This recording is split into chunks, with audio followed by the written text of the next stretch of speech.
Hi friends, good morning. எல்லோரும் எப்படி இருக்கீங்க? நல்லா இருக்கீங்களா? நாங்களும் நல்லா இருக்கோம். இந்த வீடியோ வந்துட்டு செவ்வாய்க்கிழமை எடுத்திருந்தது. காலையில் எப்பயும் போல் ஒரு 4 மணியை போல் எழுந்திரிச்சிட்டு பொட்டி போடலாம் க்ளீன் பண்ணிவிட்டு சிம்பிளாக கோலம் போட்டுட்டு விளக்கு ஏற்றிக்கலாம். இன்றைக்கி செவ்வாய்க்கிழமைங்கிறதுனால முருகருக்கு ரொம்ப உகந்த நாள்னு சொல்லுவாங்க. அதனால் இன்றைக்கி அவரோட நினைவிலேயே வந்துட்டு கோலம்லாம் போட்டுட்டு எப்பயும் போல் விளக்கு ஏற்றிட்டு சாமி கும்பிட்டுக்கலாம். நம்ம சேனலுக்கு சப்ஸ்கிரைப் பண்ண எல்லாத்துக்கும் நான் ரொம்ப நன்றி சொல்லிக்கிறேன். இதே மாதிரி எனக்கு தொடர்ந்து சப்போர்ட் கொடுங்க. இன்றைக்கி எப்பயும் போல் தான் கைக்கு வந்தது மாதிரி சிம்பிளாக ஒரு டிசைன் வரைஞ்சி விட்டுட்டு சும்மா அங்கங்கே அவுட்லைன் மட்டும் கலர் கொடுத்துக்கலான்னு சொல்லிவிட்டு ரொம்ப கலர் கொடுக்கல. ஏன்னா லேட் ஆகிடுது ரொம்ப நேரம். அதுக்கப்புறம் காலேஜுக்கு கிளம்புறப்ப பசங்களுக்கும் சாப்பாடெலாம் ரெடி பண்ணி கொடுக்குறதுக்கு டைம் ஆகிடுதுன்னு சொல்லிட்டு தான் பொறுமையாக உட்காந்து கலர்லாம் கொடுத்துட்டு போடுறதுக்கு லேட் ஆயிரும். அதனால் சும்மா அந்த லீஃப் மாதிரி போட்டிருக்கேன்ல, அதுக்கு மட்டும் ப்ளூ கலர் கொடுத்துருந்தேன்.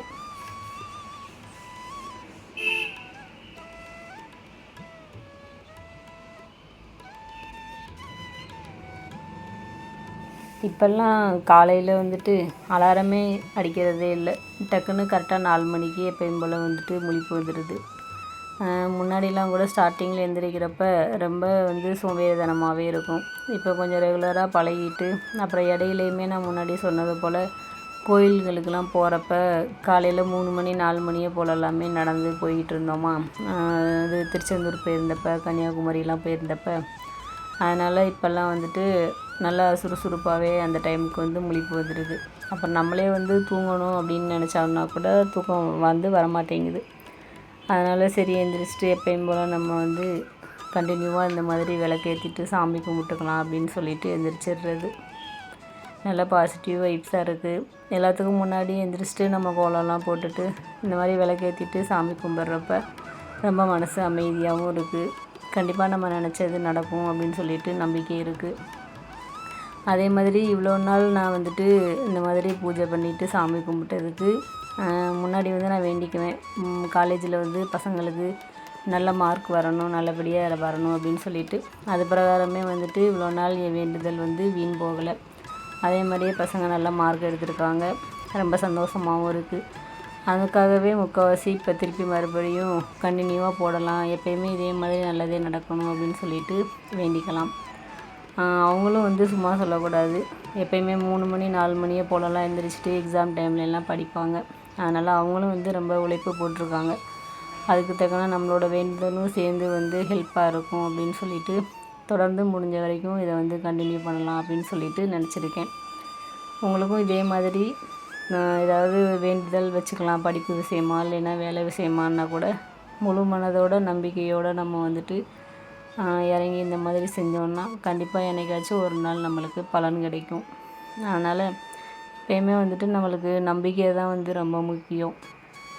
எந்த ஒரு இது நம்ம செஞ்சாலுமே கண்டிப்பாக இது நடக்கும் அப்படின்னு சொல்லிட்டு நம்பிக்கையோடு நம்ம செய்ய ஆரம்பித்தோன்னா என்ன தான் நம்மளுக்கு இடையில தோல்விகள் இந்த மாதிரி ஏதாவது நடந்தாலும் திருப்பி மறுபடியும் நம்ம என்றைக்குமே நம்பிக்கையை விடக்கூடாது.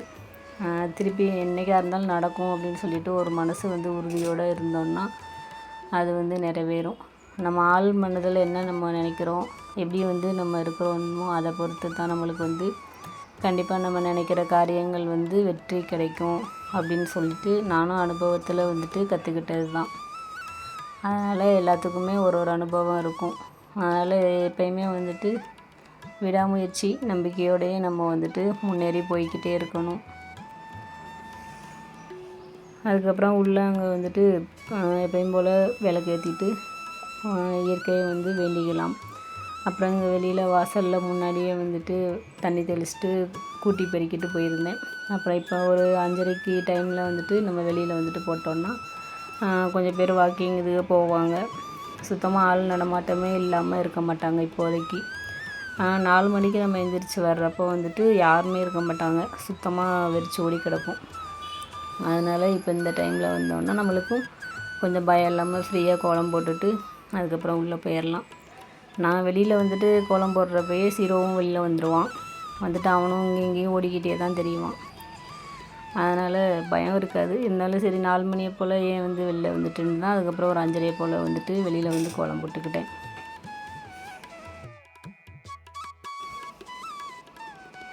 இன்றைக்கி இந்த மாதிரி சும்மா சிம்பிளாக தான் போட்டிருந்தேன்.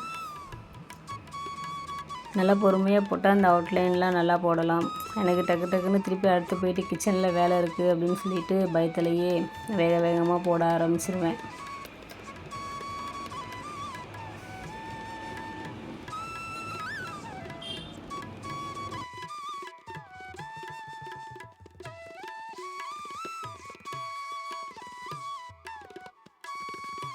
நான் போடுற வீடியோ உங்களுக்கு பிடிச்சிருந்துச்சுன்னா லைக் பண்ணுங்கள், ஷேர் பண்ணுங்கள். இன்றைக்கி கோலம் எப்படி இருந்துச்சுன்னு சொல்லிவிட்டு சொல்லுங்கள். அப்புறம் நான் போடுற வீடியோலாம் உங்களுக்கு பிடிச்சிருந்துச்சுன்னா ப்ளீஸ் சப்ஸ்கிரைப் பண்ணிக்கோங்க நம்ம சேனலை. பொறுமையாக இவ்வளோ நேரம் என்னோடய வீடியோவை பார்க்குற எல்லாத்துக்கும் ரொம்ப ரொம்ப நன்றி சொல்லிக்கிறேன். இந்த செடிக்கு வந்துட்டு நான் கயிறு கட்டி விட்ருக்கேன். ஃபுல்லாக மேலே வரைக்குமே கட்டி கொண்டுட்டு போகலாம் அப்படின்னு சொல்லிட்டு ரெடி பண்ணியிருக்கேன். அப்படியே கொஞ்சம் கொஞ்சமாக கட்டிட்டு மேலே கேட் வரைக்கும் கொண்டு வந்துடலாம், நல்லாயிருக்கும். அதுக்காக தான் ட்ரை பண்ணிகிட்ருக்கேன். தேங்க்யூ, தேங்க்ஸ் ஃபார் வாட்சிங்.